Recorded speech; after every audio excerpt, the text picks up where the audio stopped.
Hello and welcome to Brunch with Books. Today we are bringing together two powerful voices from two different worlds. One is Diary of Nobody by George and Whedon Grossmith, a raw, honest reflections of everyday fears and inner struggles. The other one is a timeless classic of How to Stop Worrying and Start Living by Dale Carnegie, a guide of mastering the art of calm and courage. So let's see what is in our today's discussion, where we will discuss some practical wisdom and lived emotions.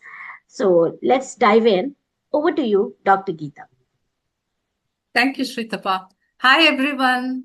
I invite you into a diary today that doesn't chase greatness but records the courage of being a nobody. Yes, The Diary of a Nobody by George and Whedon Grossmith is not about heroes or grand adventures. It's about the character of Charles Pooter, a man who wishes to be respected, taken seriously, and records the smallest events of his everyday life, believing they matter. We laugh at Pooter, but we begin smiling because along the way we recognize ourselves, our need to be acknowledged, and our pride and hope that our ordinary days are actually meaningful. This book reminds us that life does not have to be extraordinary to become meaningful. Dignity can exist in routines, and even the dullest routine can reveal the sensitivity of being a human. So, this month, let us rediscover the beauty of being a nobody in a world obsessed with being somebody. So, Mr. Pooter is hilarious, pompous, and very human. He argues that many people have published reminiscences despite being completely unknown. So, why shouldn't he? In his daily interactions, Mr. Pooter is scattered and defeated by his own confidence, whether in painting his bath in the latest fashionable red enamel color and his body turning red after his bath, or making him look clownish, or finding the freebie theater tickets turning out worthless and making him lose his face in front of family and friends, or buying the latest fashionable hat and obsessing after it as it is expensive, even though the hat looks odd on his head. And sometimes the wind carries off his hat and dunks it in the mud. So his daily experiences turn out to be entertaining. Take the Office episode, for instance. Pooter is offended by the late arrival of the junior clerks. So he lectures three of them sternly. But there is a 17-year-old clerk named Pitt, and he's just 6 months old into 6 months, 6 weeks into the office routine. And he casually tells him to keep his hair on.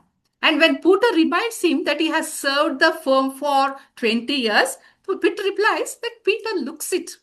When Pooter demands respect, Pitt agrees cheerfully. All right, go on demanding. And what happens? One fine morning, Pooter himself arrives half an hour late, just one time. And as he walks past Pitt's desk, Pitt remarks loudly to the neighbor how disgracefully late some of the head clerks arrive. And all the clerks laugh. And the final humiliation of the day occurs outside a pub. Pooter and three of his colleagues, they decide to go to a pub. All are admitted inside the pub except Pooter because he can't lie convincingly and convince the person who is guarding that pub. So they all say cheerfully, "We shan't be a minute." But they come outside after 1 hour, and Pooter is tired of waiting. And even after they come out, they don't even give like an apology in a very nice manner. And Pooter feels so sad. He records all these experiences of the day in his diary about how he is smarting from a blow to his dignity. And that is Mr. Pooter in a nutshell, a man who values dignity above all else and spends most of his time watching it slip quietly through the side door. Now, my question to you all viewers: Mr. Pooter believes dignity comes from rules, seniority, and appearances, and every attempt he makes to assert dignity results in quiet humiliation. So, do you all think comedy lies in Mr. Pooter's personality or in the social systems that promise respect but rarely deliver it? So, what do you think, Dr. Siddharth? Over to you. That's hilarious. Yeah, I would love to take one of the examples, and that's amazing to hear how Potter's uh, examples can be relevant to our world today. we are talking about a world where social media is all over. Um, I feel that whatever we are trying to show we are on social media is mostly a kind of myth, or kind of picture we are creating for ourselves. Many a times it is this picture which we can't take care of ourselves all the day, and some days uh, they are misses as well, and then whatever dignity or some kind of respect we are looking for from the audience, we lose that. One such incident I remember that one person is there who I know uh, prides on this fact that they know beautiful. So they basically tasting tea, different kinds of tea, and they know very good variety of tea. And they were actually, so it's a couple, husband and wife, and they talk about tea in their social media discussions also. And once they were in a place where there was a large tea garden, and they are actually plucking a tea leaf and they are talking about it. And then somebody, and they have posted that already, and somebody in the chat, in the trolling, says, "This doesn't look like a tea leaf. It looks like you would have got it from some normal garden." And then there is a roar of laughter going on in that. So basically, everybody is laughing that what is going on? Is this really what they actually are trying to show about tea or talking about tea or something else? And then she shuts down the whole channel, she closes it, and we had this discussion that people don't understand anything nowadays, and I'm trying to create some space, but then that is not working. So I feel this particular example kind of fits here, that we are trying to create an image on social media, which is a virtual platform, and many a times, these things which we show may not link or connect to people who are seeing those reels, and they tend to say anything, and that can actually create more loss of dignity rather than actually creating that. I feel that that's where I was taking this example to. I think this links very much to what Pooter feels today in this story, Diary of Nobody. Over to you, Shitapa, to share your insights. Thanks, that another very insightful conversation here which you have drawn. That yes, in social media we do portray something, and people may take it in a right way or wrong way. It can be misleading or can lead to reduce your dignity there, because it has not been accepted the way you want it to. So I just wanted to add one more insight from my experience is in wedding season, there are in the greeting invites like it's a themed wedding, and this day, this attire, this color, this theme, and someone who takes it very seriously, head to toe, dresses up in the format given, and maybe when he turns up in the event, people have taken it casually and have not dressed as per the color combination given, and he is looking perfect, color coordinated as expected, but over dressed up in the event. So instead of being absolutely right, can be a awkward moment and quite smile for many people, and that can also be a little humiliating, and society may just feel like it wasn't needed too much have been done for an for a themed party. So that is something, an awkward moment which maybe in Indian wedding nowadays we have haldi, mehndi, and lot of themes going on. This is where it goes wrong, and people might feel awkward, and you might not be accepted the way you felt should have been, and the effort put can go waste. So with this, I will like to pass on to Sujata. Over to you, Sujata, for more insights from the non-fiction book. Thank you, Sritapa. Dr. Geeta, you gave a perfect introduction to Mr. Charles Pooter. Already we know him. We feel after hearing all that you narrated from the book. He's that voice in our head that worries whether someone laughed at our hat. He just turned that voice into a diary. The nonfiction this week is Dale Carnegie's How to Stop Worrying and Start Living. And this is basically the owner's manual for that voice. And for Pooter's specific worries in these first chapters, Carnegie gives us the foundational tools. Carnegie's first and biggest rule is this: live in day tight compartments. He tells the story of a great doctor, Sir William Osler, who succeeded by mentally sealing off yesterday and tomorrow, focusing only on the 24 hours in front of him. Pooter, he's doing the exact opposite. His diary is a day leaky compartment. He's constantly replaying his past embarrassments and pre-living future social disasters. He's not just carrying his worries, he's building a museum for them. And when a concrete worry hits, like the hat incident, Carnegie has a brilliant three-step formula.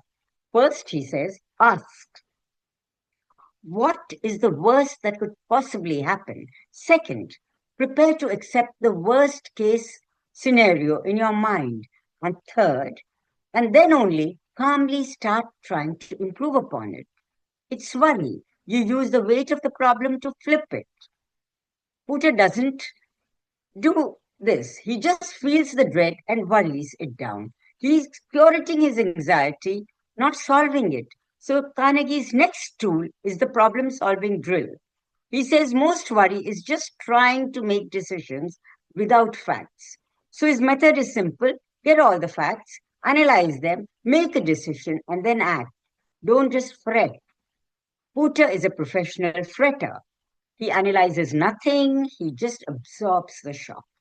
So, our takeaway from this first look is simple: unstructured thought is the factory of worry. Pooter's comedy comes from him living in a poorly managed thought factory. Carnegie gives us the blueprint to shut it down and build something more peaceful. So, Jasbir, what's your take on this? Would love to hear it. Over to you, Jasbir. Thank you, Sujata, for the insight on what Carnegie has said about how to stop worrying and start living. Um, there is a real life example that I would like to share about how unstructured thoughts and constant worrying can create the problem instead of actually you're inviting the problem, and this is possible when a person, for instance, it's a family of four people: the father, uh, his wife, and two children, and they are supposed to travel from, say, Mumbai to Delhi. Now, in Mumbai, there are two main railway stations. They are supposed to take a train journey. One is the Chhatrapati Shivaji terminus, and the other is Dadar. Now, both these stations are at least 45 minutes apart, but the family had to travel to Delhi, and all trains going to northern India, where Delhi is, are depart from Bombay Central, which is another station which is equally important. So there are three stations actually: Chhatrapati Shivaji Terminus, Bombay Central, and Dadar. And the distance between Chhatrapati Shivaji Terminus and Bombay Central is at least half an hour. Now, the family is supposed to go to Bombay Central Station to take a train to Delhi. And the father is getting all worked up since morning. The train is at 5 in the evening, but he's been out behind his wife telling her, you better be ready. We have to leave the house by 2 o'clock. We should be there at least 1 hour before the train arrives. You've carried so much luggage. And, he's really working it up. And the children, instead of enjoying the fact that they'll be going for a holiday, they are also getting anxious and worried. And he gets the tickets ready. He keeps everything. He has a small bag on him on which everything is ready: the money, the porter's money, and everything. And the bags are packed. They leave the house at 2 o'clock sharp, and all the time he's anxious and he's worried.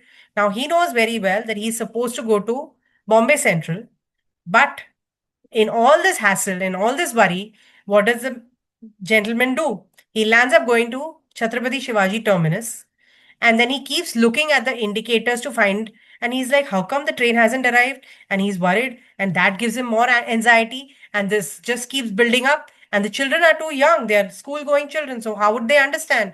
And the wife doesn't want to tell him anything because she's worried that he will react.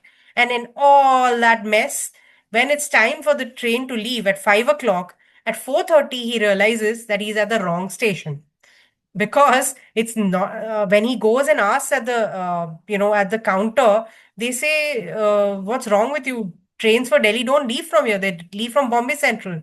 And all his worry was a waste, unstructured thinking, no proper planning. He could have thought calmly and taken action accordingly. So yes, Carnegie has a valid point in when he talks about structured thinking and valid action to follow.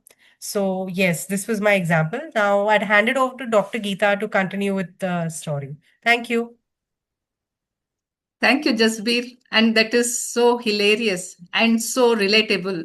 It is when our thoughts are unstructured and no proper planning, this is exactly what happens and what keeps happening with Pooter too. So, Charles Pooter's diary moves from domestic turmoil to huge social and emotional chaos that expose his craving for dignity and the comedy of its collapse. So, Pooter attends a grand ball at the upscale mansion house with his wife, an occasion that fills him with great self importance. He is even indignant when his mother in law drops coffee on the invite, as he values that token of his self esteem. He takes care of every detail for that, that ball. The clothes, the hat, the new shoes, convinced that being present in that social gathering elevates his social standing. And he's stiff with self consciousness in the ball itself, and is taken aback to find his ironmonger amongst the guests, who is rubbing shoulders with an aristocratic gentleman of whom Pooter is in awe. Pooter tries to dance with his wife Carrie in his new shoes, and he forgets that it will be slippery. And he slips and falls in front of the august gathering, pulling Carrie down with him. His wife has a new fan crushed and her dress in disarray. Later, the other guests inquire, are you the one who had that fall in the hall? So his day doesn't go well as his wife is very angry with him. Now, on the way home from the ball, Pooter impulsively invites the ironmonger to share his cap, as he feels like a generous, gentlemanly act, a proof of his social ease. Carrie, however, is horrified as the ironmonger is without any etiquette. He treads on her toes as he gets in, and he doesn't even offer to share half of his cab fare. As he gets down, Pooter invites that ironmonger in. But fortunately, the ironmonger correctly reads the glare of Mrs. Pooter's glance and declines the invitation. At home, the argument erupts. Mrs. Pooter points out how the ironmonger snubbed him, but he, instead of snubbing him back, shared his cab with him. The comedy here springs from their mismatched values. Now, their son Lupin returns home unexpectedly one day, full of confidence and big ideas, only to reveal that he has been dismissed from his bank job. Pooter, who takes pride in social respectability and employment, is shocked. Lupin's casual attitude towards his dismissal clashes with his father's order and discipline. Pooter's authority as a father proves as fragile as his authority in society. Pooter is at his most human, trying to belong, trying to impress, trying to maintain control at home and respect in the world. But each attempt fails differently. Yet he records them all with seriousness. That contrast between how important life feels to Pooter and how lightly the world treats him is what makes these episodes endearingly funny and moving also. So, my question to you all, viewers, do Pooter's social ambitions and social pleasing make him appear ridiculous? Or do they reflect a universal human desire to be valued and to be taken seriously, shaping whether we laugh or sympathize at his misfortunes? So, what do you think about it, Dr. Siddharth? Please share your views on this. I cannot stop laughing. This is so hilarious, so hilarious. So, yeah, so see, the question here is that what is more important, right? What we want to show to the world, and does it even matter uh, what the world is thinking about us? But we are silently writing about it or thinking about it. I feel it's a very contrasting thought process here, where somebody's social presence actually is not that great, but then they are trying to show that it matters. Um, the example I would like to take here is these fashion uh, pageants which keep happening, and we keep seeing the kind of dresses though those people wear, the models wear. There may be a theme for that fashion week, and the fashion models are dressed up in a way that they match the theme. But ultimately, it comes to the point that are those dresses even wearable by normal people? So, so it is so hilarious when one of the example, like we can see fruit week, vegetable week, and we can have so many different type of themes week, and people wearing them, those kind of dresses, and somebody is becoming tomato, or somebody is becoming mango, somebody is becoming something, and just imagine that kind of dress somebody is wearing and walking on the streets. People will be just laughing. Their, yeah, their guts out, I'm sure. So that is where, I think there is a difference between what is real versus what actually dignity means. It's more of the inner person, inner being presented out, rather than what that showy part of the sense of dressing or sense of appearance makes it. I think my I rest my case here. What do you, Shitapa? I'm just laughing and I cannot stop imagining now people walking like mango and whatnot on street tomato. Oh my God, that is very very funny and I think yes, absolutely. To if it is to get attention, then that is something actually someone is craving for and doing something which is not required to be done. I think that was also something which we just few minutes before discussed on social media. Also, people do that, and now it is with the dressing sense also. Yes, whether you are carrying something which is going with you or whether it is needed, that check is needed, but at times it is more on what is required to be done rather than just to make up something to impress the society or the need of the place. So I will be just adding on to this another situation. Like in office we see people doing similar things, like uh, a very common one is to impress the boss.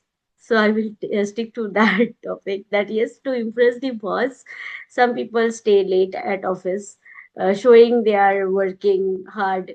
Some people will be like in a group, they will laugh loud as if to show that they are the most funniest one and most happening person in the team, although may not be anything funny to laugh about. A wrong laugh at a wrong place can make it even more worse. But yes, a big laugh and a yes, and a nodding yes to everything, that can be quite annoying for the entire team. So if there is someone whom I'm just recollecting from the past work life experience, and I'm telling this, that at the back people just laugh about that person.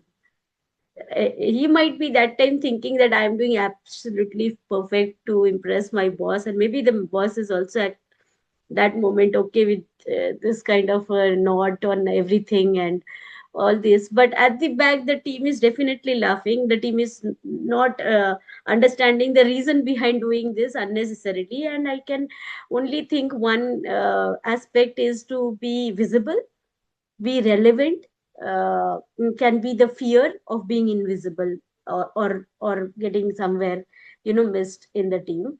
To just to maintain that presence, people try to do some funny things, which can go wrong. So, with this, over to you, Sujata, for more insights.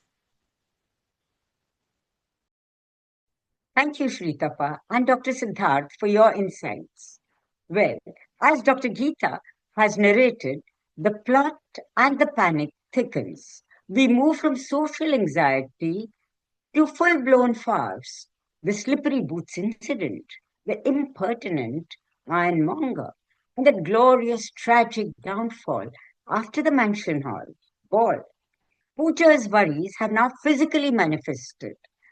This is the worry habit in full, colorful bloom. So, Carnegie's next set of rules is all about breaking that habit. First, he says, you have to crowd worry out of your mind. Get so busy with constructive action that worry has no room at all. He tells of a woman who was made sick by wartime worry, and she cured herself by getting a job and focusing on others. If Pooter, after the disaster of slipping on the dance floor, had not taken himself or the ironmonger so seriously and seen the bigger outcome, he would have forgotten it. But he doesn't.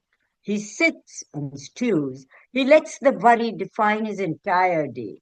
And look what he's doing about the hat, the polish. They're tiny things. For this, Carnegie has a perfect chapter called Don't Let the Beatles Get You Down. He says a mighty tree can survive hurricanes for centuries, but it can be killed by little beetles chewing away at it. Pooter's peace of mind is that tree, and his worries are those tiny, relentless beetles. Life is too short to be little, Carnegie writes, but Pooter's world is meticulously, tragically little. The mansion hall house ball is the perfect example. He's so worried about appearing respectable that he creates his own disaster, losing his hat, his dignity, and his way home. For the crushing shame he feels the next morning, Carnegie has one of my favorite pieces of advice. Don't try to saw sawdust. The night is over, the hat is gone, you can't change it.